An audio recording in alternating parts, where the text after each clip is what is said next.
Hello everyone. Thank you for giving me the opportunity to give this talk.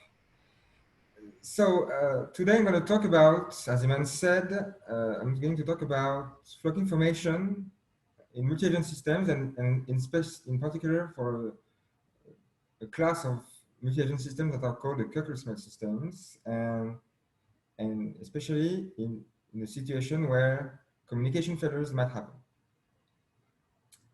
So here is an outline of the talk. First, I will recall some basic principles in mutation systems and pattern formation. Then I'll do a quick overview of what is known in flocking formation of Cucker-Smale systems, and then I'll present our contribution, which is actually to wonder what happens when these systems are subject to communication failures.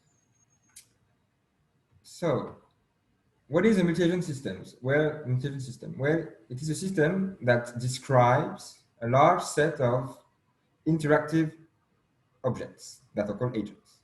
So these agents can be vehicles, they can be people, they can be animals, you have birds, fish, they can be profiles on social network, they can be robots, they can be a lot of things.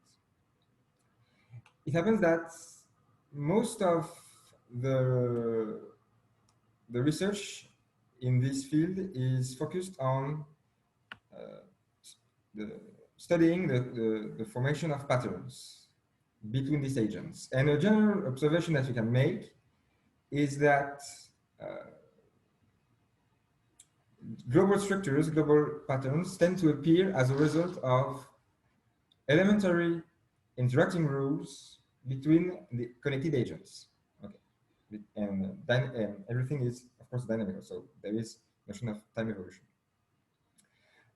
Amongst the most classical patterns, maybe the simplest one is what we call consensus. Consensus represents the fact that the agents want to converge to the same state. So we say that we have rich consensus where when the agents are at the same state, and we converge toward consensus where the agents converge to the same state. So it happens in many fields. For opinion models, for example, it literally means that the people that we consider the opinion of are agrees on the same thing, or tend to agree on the same thing. For robots, for fleet of drone, for example, it could mean that they converge to the same position. And I want to stress that we don't really care what this position is. We are more interested in the fact that they converge to the same position. We do not then want them to converge to some specific position. Okay, so yeah, just the same position or same state. Then the second most classical pattern is the one of flocking. So it represents the fact that the agents want to go in the same direction. So they don't tend to the same state, they go in the same direction. So this is what happens for flocks of birds, for example.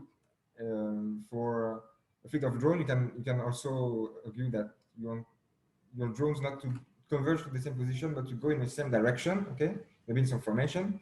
So in this case, you don't really care about for fleet of drones, for example, you don't really care about their position. Maybe you want them not to be too far from each other, but you just want them to go in the same direction. So, for example, you have on the left a picture of several agents, and they will have rich consensus where when they have converged to the, let's say, the black dots. And on the left, you have a situation in which we are interested in flocking. So the agents are represented with a velocity, in instantaneous velocity vector. And we say we have rich flocking when the agents are not too far from each other, and they have aligned their velocity vector with the black one.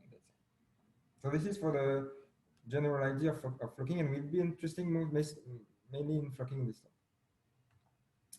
So how do you represent a multi-agent systems? Usually we use a system of ODEs whose state is a collection of state of each agent. So here we have the agent, the general state of agent I by Zi, and if it belongs to some RD, then the state of the system belongs to some RD to the power n, where n is the state of the system.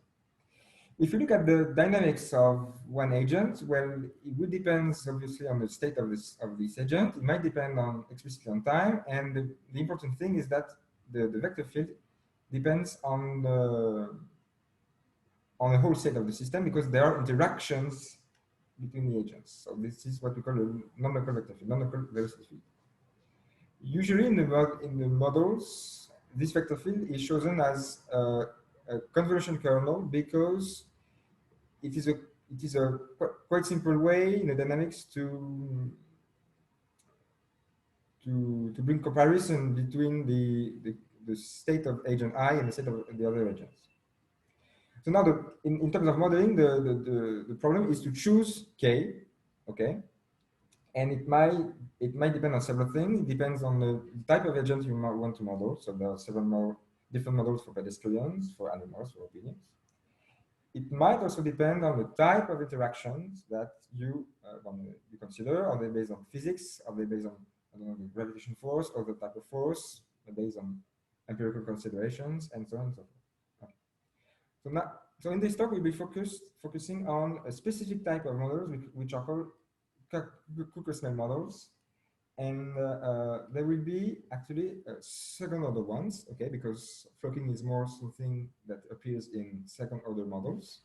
So here we have each agent is represented by some position variables and some velocity variables. And the convolution kernel will only have effects on the dynamics of the speed because we are concerned with velocity alignment. It will be linear with respect to the speed. This is something quite important. And then the other part is how you define the interactions between the agents. And here we consider two parts. The first one is made of a radial component. Okay, so you consider phi, which is a radial function. It means that it only depends on the relative distance between the agents. Okay. In the following, we also assume that it is positive and non-increasing, so that when the further the agents are from each other, the weaker the interactions. It is relevant in many applications. Okay. So the second part of the interaction, it is actually what is quite new in our approach, is for this type of system. Is the idea is to consider that we have symmetric communication rates that depend explicitly on time and on time only. And they represent the fact that the agents might not be able to communicate with each other at all times. Yeah, and so maybe some are not communicating there may be different, I don't know, I would say connected components at each time. So yeah, this makes the problem a bit more complicated. So the whole idea is to analyze the system to show that there is a velocity alignment for this kind of system whose weight depends on the relative distance between the agents and on some time varying parameter, time varying communication rates.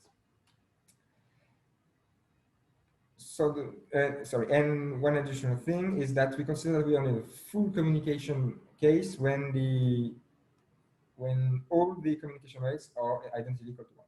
Okay. So the main question for today is to find condition on especially phi and psi, the communication rates, to ensure that we have convergence toward flocking. So this is what I'm going to talk about in the second part. I'll do a quick overview on what we know about this type of models and the flocking behaviors for these models. And actually, the case that has been extensively studied is the one of full communication, where we remove the communication rates. Okay, and so this one has been studied, and here we, as I mentioned, we suppose that the kernel phi is positive and non-increasing. So formally, we can define asymptotic flocking as follows. It means that the relative position between the agents are bounded and the relative velocities converges to 0, and it can be phrased as the distance between the barycenters. Okay. So actually, when you can, as I mentioned before, you can notice that this in this right-hand side, you have a linear relationship with respect to the speed. And actually, in graph theory, usually this kind of system are reformulated using a matrix that is called the graph repression matrix of the system. So I won't go into the details of this, but there are some. It is useful, and especially it allows one to rewrite the system as a semilinear one, which is linear with respect to v and nonlinear with respect to x. So now that we have the formulation of the system, and at least in this full communication case, what people have tried to study the system in a specific framework, okay, for flocking, and they used what is quite natural. They use the Lyapunov method, but there are specificities in this case. First, since you have, as I mentioned before, you can rewrite your system as a semilinear one. It is quite natural to try and look for quadratic Lyapunov functions.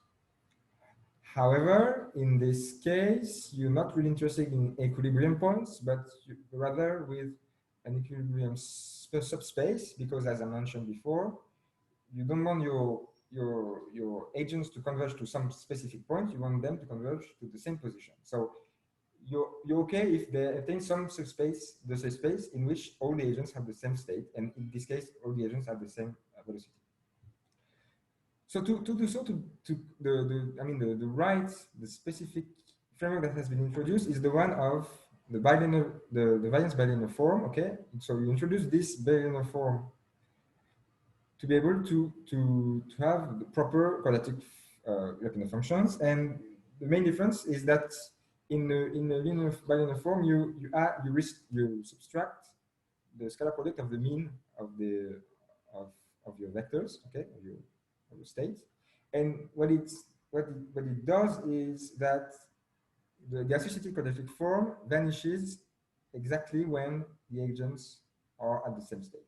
Okay, so here it will be exactly when they are at the same position or same velocity, depending on what you want. Okay. So it is not a positive definite binary form. It is only semi-definite.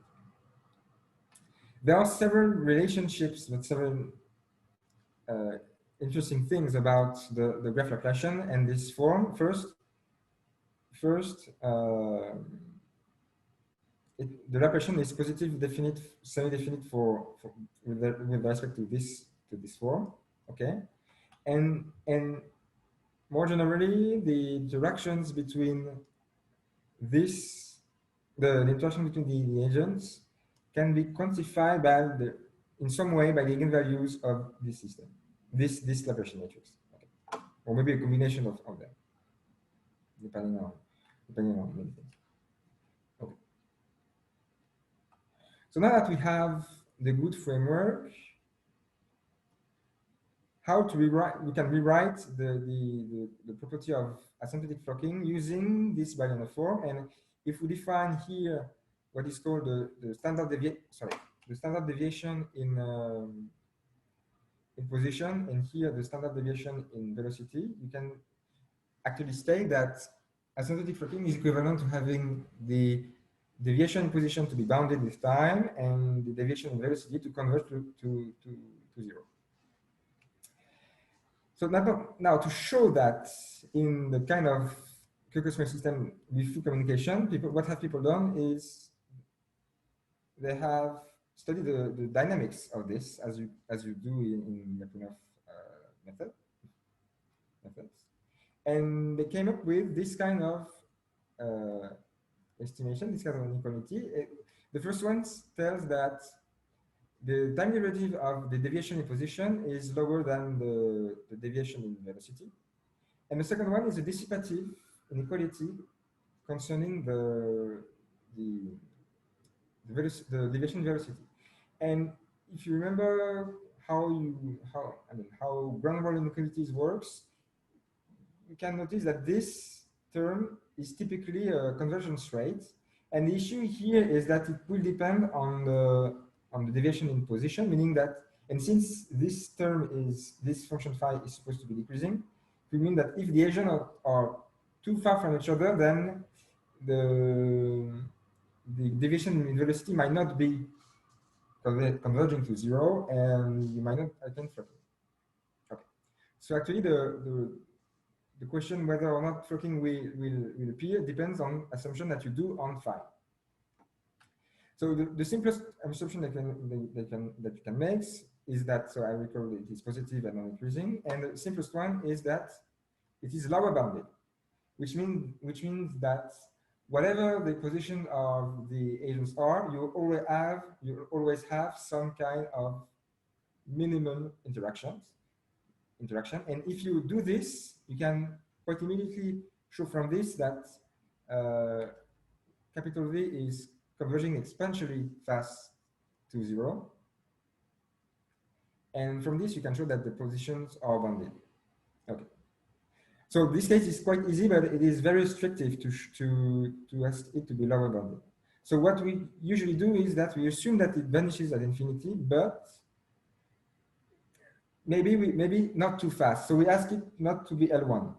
Okay, so that when the agents are far from each other, then the interaction are still strong. So we call this the strong interaction case. And it has been shown that in this case, flocking always occurs. But it's trickier because you have to show before that the position of the agents are bounded, and then you use this inequality to get the result. But it's more complicated. But you have flocking for global flocking, meaning whatever the initial conditions are. Finally, you can assume that your phi is integrable, so you have weak interactions. And in this case, well, you don't have flocking all the time, and it will depend on the initial condition on how close the agents are initially. So you have, in some sense, you have a small and bounded and maybe small region of attraction. So as the last case is already very hard to analyze, we focus on the second case of strong interactions. Okay, so that was for the classical case of flocking in the case of classical flocking behaviors in the case of full communications. Now I go into a bit more details into the case of where communication failures might happen. So if we go back to the system, to the full system, okay, we can, as we have done in the full communication case, we can write a Laplacian matrix, okay, which this time will depend on time explicitly because of the communication rate. The issue here is that the communication rates might vanish or be too small on long time intervals, meaning that some agents might be cut off the other ones for too long, which would prevent the systems to converge to flocking, because some will be leftovers. Some agents will be leftovers. So it happens that, I mean, we can understand from this intuition that we need an assumption on the communication rates to be able to recover flocking. And I want to focus on the fact that we want an assumption. We do not want a new assumption on phi. We just want to add an assumption on psi. Okay, because if you look at the whole system, you have a graph whose weights are the product of this. But we already have an assumption on this, and we don't want to add something on it. And especially we do not want to assume that the positions are bounded. The relative positions are bounded. We want to prove it. And in literature, there are many results where it is assumed, and we want to do something. We want to do something a bit stronger. We want to prove it. Okay. So what kind of assumption can we make on the psi to recover unconditional flocking? Well, let's have a look at how the graph represented by this weights, these rates, what we get. in the full communication case, there was no problem because every agent was directly communicating because the weights were positive and even equals to 1. So there was no problem, okay, in this case. But there is another concept that you have to see is that they can communicate a bit more indirectly, even if they're not strictly connected, strictly neighbors. And the crucial property that we need is the one of connectedness. If you look at the picture here, you have on the left a graph that is connected, meaning that there is a path between each agent. Okay, so here we have the case where we have three weights which are equal to 1 and one weight equal to 0. And the idea is, since this one is connected to this one and 2 are connected and 2 and 3 are connected, across time there will be enough information circulating in the system to make 4 converging to 3, because 4 will converge to 1, which will converge to 2, and will not converge, but they will get closer and closer, and if also 2 can get closer to 3, then in the end, eventually 4 will get closer to 3. Okay. So if the graph is connected at all times, there should not be any problem. But maybe not be too strong to assume that the graph is connected at all times, because we want to analyze the case of failures, communication failures. So they may lack many communications. There may be a huge lack of communications at some point. So what happens if some agent is completely disconnected of the others? Well, if it is disconnected for a long time, as I mentioned before, you have a problem, because these agents will be cut off the others, and you cannot expect anything good from this. But if, for example, there are switches, meaning that, for example, this rate here is one during some time interval and 0, and this one is 0, but it changes. Maybe this one is 0 and the other one is 1. Well, there may be enough information, as in a connected case. So yeah, maybe you don't need to be connected at all times, but maybe you need to be connected on average and have some kind of quantifier of the average connectivity of the graph. Okay. And it happens that these kind of conditions have a name in control theory. It's called basically persistence condition on a weight. Okay, so now what do they look like? Well, there are many persistence conditions, many P conditions in the literature, and the one we present is actually rather general, meaning that we don't assume any particular structure on the weights. They are barely measurable functions, and they involve the bilinear form that we have introduced, that has been introduced before, that we have used here, and it helped us in the construction of a Peano function, and I will go to this later. So what it means is that if you look at the moving time average of the Laplacian matrix associated to this graph, the graph described by the communication rate. So here you have the instantaneous Laplacian graph Laplacian matrix, and here you look at the time average, moving time average. You want its second lowest eigenvalues, that is called the algebraic connectivity. You want it to be lower bounded by constant positive value. Okay. So this is the form of this is rather typical in P conditions, but the fact that we use this bilinear form makes it quite singular and very useful actually in the proof of convergence. Okay. And as we use this bilinear form, it means that we want the system to be persistent in a direction that have not reached consensus or not reached fucking in this case. Okay. So yeah, so the heuristic meaning, I'm gonna go on this again. We want that on every time window of length tau, we want the average interaction magnitude of the graph, okay, so all interactions, to be at least of mu, okay, to be quantified by this mu. Okay. So now that I've described the new assumption that we have to make on the system, I'm going to state the result that we have.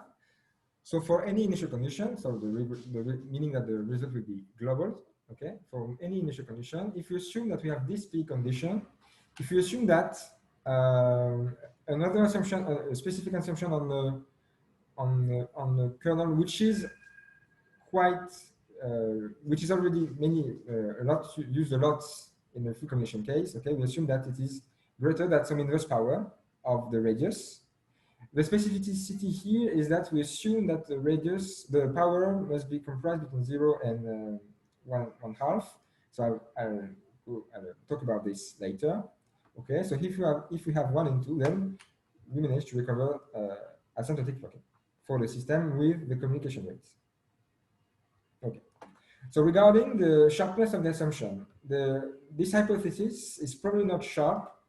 And actually, in the case of full communication, the results here involves a 1, so we can allow ourselves to have a power between 0 and 1, but we were not able to do this in this time varying case, so it was a bit disappointing. But this is probably there are probably ways to do it, but we have not found yet. However, the persistence assumption seems sharp in some way, because in a consensus case that we have treated in our paper, but I have not presented here because it's a bit less interesting. In the consensus case, it is necessary.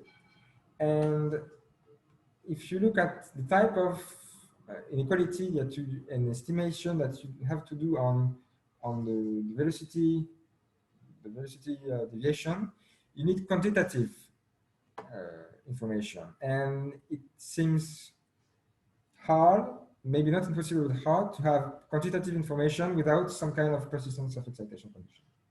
Okay, so we're not sure that it is sharp, but something similar should be sharp. So very similar should be sharp. Okay, so that was the main results that we proved. I'll go. I give some element of proofs. Okay, I will not go into the details, but just to give you an idea of how we prove this. And first, we have to notice that the main problem is that the deviation in velocity is not a strict Lyapunov function in this case because of the rates. Okay. So we have to build another one, another strict Lyapunov function. Okay. So we were inspired by the construction of time-varying Lyapunov functions, or Lyapunov function for time-varying systems, based on constructions from non-strict Lyapunov functions. So the idea is that we have a non-strict Lyapunov function, and we add a quadratic form which depends on time. Okay, and so then we are able to show strict convergence. But the problem is that in this case, we had another issue. We had an issue that since the weight of the graph depends on time and also depends on the distance between agents, which also depends on time, we have to add another parameter, another time varying parameter, positive one, in the Lyapunov function. Okay, and so this is quite the novelty of the approach, that to have this type of parameter, which can be completely tuned. The choice is completely free as long as we get some candidate Lyapunov function. And actually, to choose this parameter, it ended up being a good idea to choose the solution of some ODE. Okay, and this ODE actually was blowing up in finite time. So actually, this parameter is defined for a finite time, capital T. And then on this time interval, we're able to show this type of estimate of the velocity displacement, the deviation in velocity. So okay, so you might tell, well, what's the point of having this, because it's only for a finite time? Well, the solution is that actually in this particular ODE that I'm not mentioning here because it's not very important, but the point is that this maximal time depends on the initial condition of this okay, of lambda of 0. And since we have complete freedom on the choice of this initial lambda 0, then the result will be true for any maximal time. And actually, we can recover asymptotic behaviors from this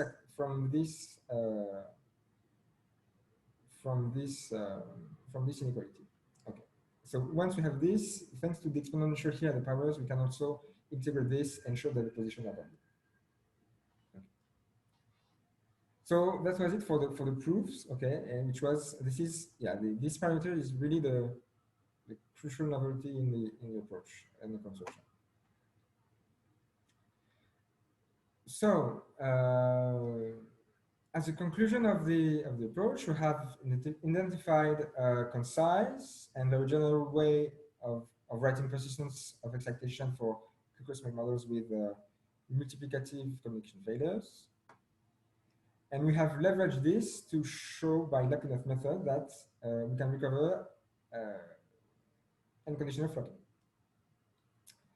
So concerning open questions and future works, well, as I mentioned, we would like to recover some sharp exponents, okay, for the power of the in the kernel, okay, in the interaction kernel. We'd like to be equal to 0, 1. I didn't mention why 0, 1 is relevant. It's linked to the fact that if you are in between, it sees the limit of non-integrability of the inverse power. So this is why we cannot expect to have this be greater than 1. Actually. But we would like to be able to choose between 0 and 1 and not 0 and 1.5. Okay. So to do so, we should try to use other types of Lyapunov functions. Maybe same idea with same concept than another construction, or maybe to recover better estimates from the one we have. Okay, so this is for the first question. Second one would be to carry analysis with very different Lyapunov functional, which would base on the L infinity norm.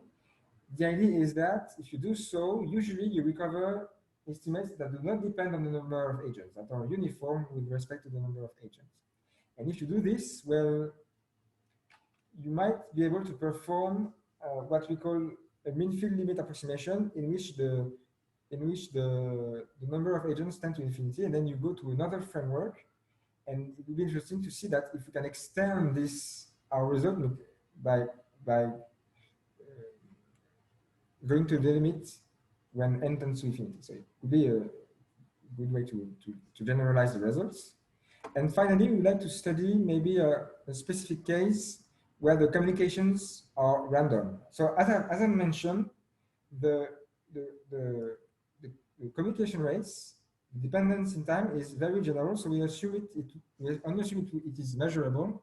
So it could in particular be the realization of some stochastic process. Okay.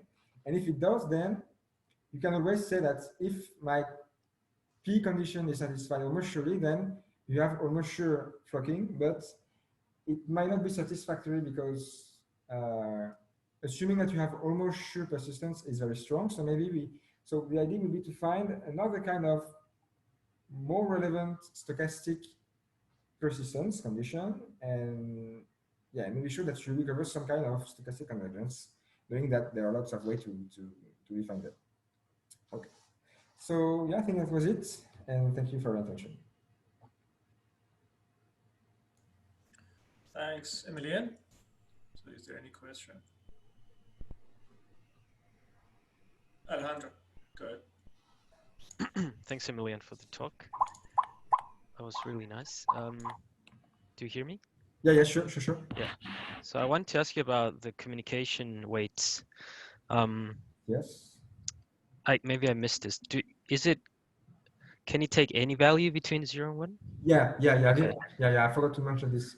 In the examples, in the graphs, we chose 1 and 0, but it could be any value between 0 and 1. So you kind of consider that you can get like part of the signal, like a fading sort of condition, right? Yes, yes, yes. Okay.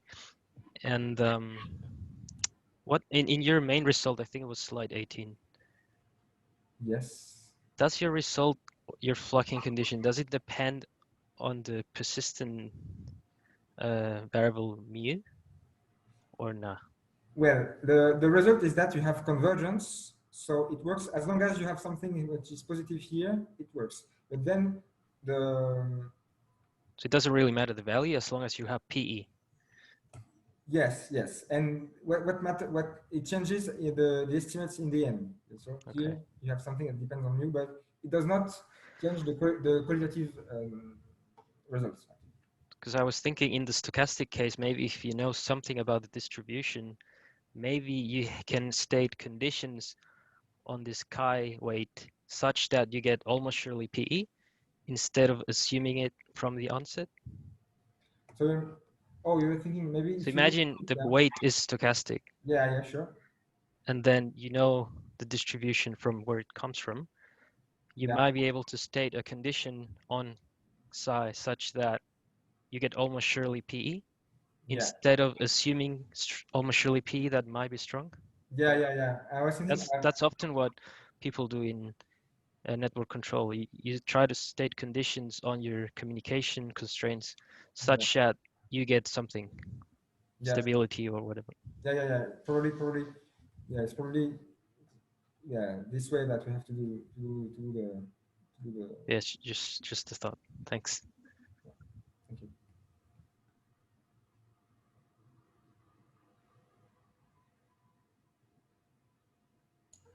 Thank you. There was another hand. Daniel.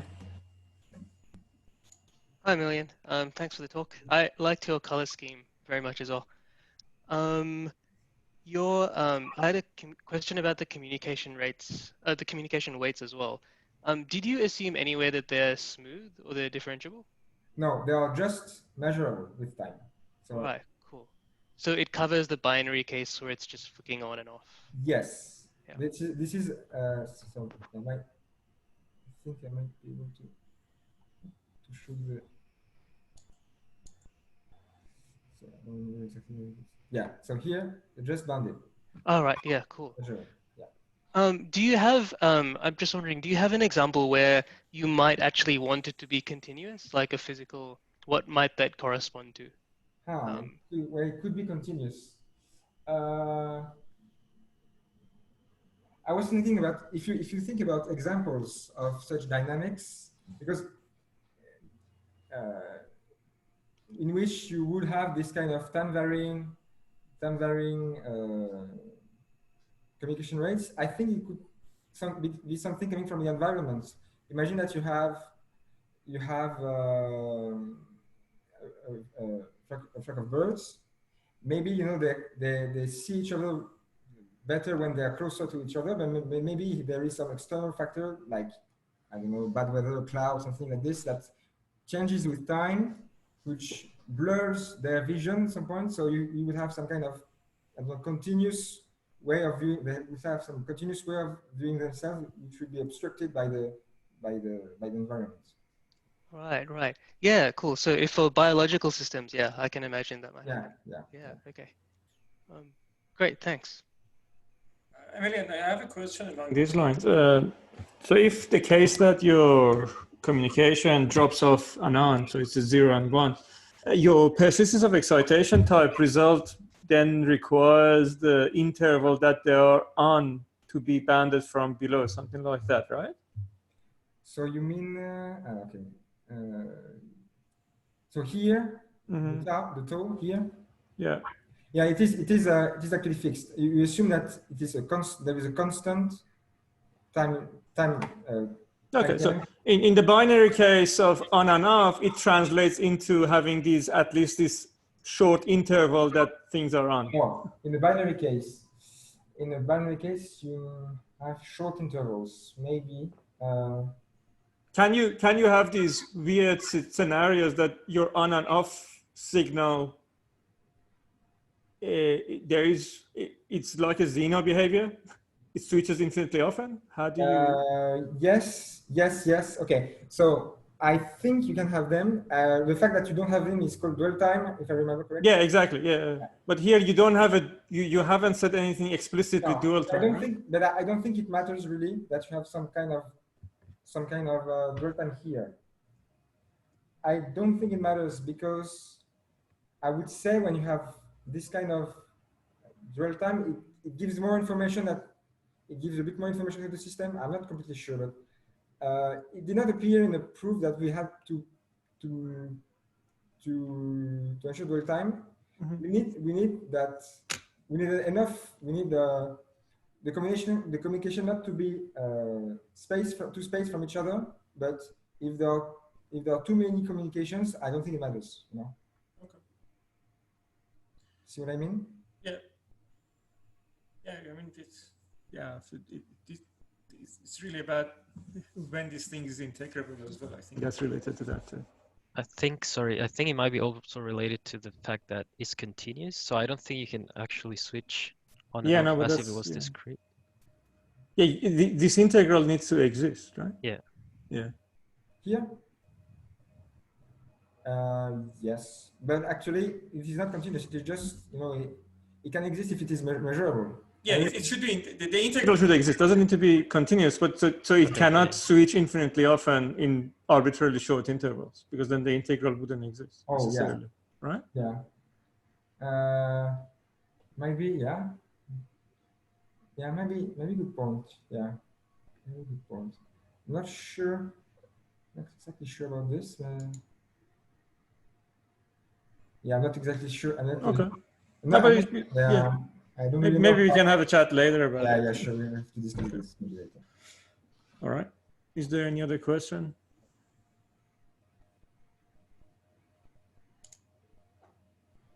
If not, let's thank Emilien again. Thanks, Emilien, and thanks everyone for joining us today. We will have the next talk next week. Thank you.